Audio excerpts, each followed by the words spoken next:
Now, I don't think anyone here on this podcast thinks that New England's going to repeat as the best fantasy defense against quarterbacks. Probably not. So you kind of take that with a grain of salt of we're not just going to go ahead and look ahead in the schedule and cross any quarterback playing New England off the list.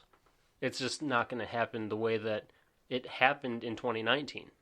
But where we do see defenses that were consistent year over year, the Baltimore Ravens averaged 12 points per game against quarterbacks in 2019, 14 points per game in 2018. That's consistent. They were both top 5 in both of those. And the defense hasn't changed much. They even got better. Their first round pick was a defensive centerpiece. So what I'm thinking is that you look at teams that are consistent against quarterbacks, and when you look at consistency and you look at teams in the direction that they're moving, whether they're rebuilding, whether their offense got better, defense got better, what have you, you have the Baltimore Ravens that averaged top 5 against the quarterback in both 2018 and 19. Buffalo Bills have averaged less than 13 points per game in both 2018 and 2019. So Buffalo will be tough. And then you have the Chicago Bears, who averaged 12.9 in 2018, 13.7 in 2019. And a couple spots below that, I think it's 7th or 8th. You have Minnesota Vikings, 13.8 in 2018, 14.1 in 2019. Do you avoid defenses like that when you're selecting your quarterback? I mean, it's tough. It's tough because of the fact that we've seen quarterbacks beat those defenses and have good games against those defenses. So it's hard to say, like, defenses are always the hardest to measure up. Because think about it. Did you have the Patriots at the top of your board last year on defense? Absolutely No, not. Everybody had the Bears. Everyone.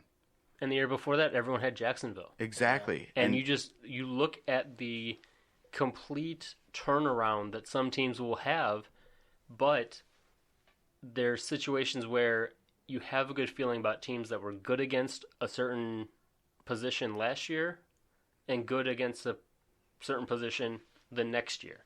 Yeah, definitely. I think we can have faith in Buffalo. I think we can have faith in Baltimore.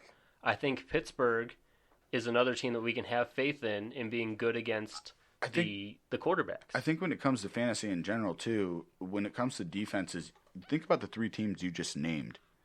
There are teams that are known for consistently, even if they're not bringing you the number 1 defense, they're bringing you top half every year. That's not because you get lucky every year. That's because the city, the organization, the team itself is that type of team.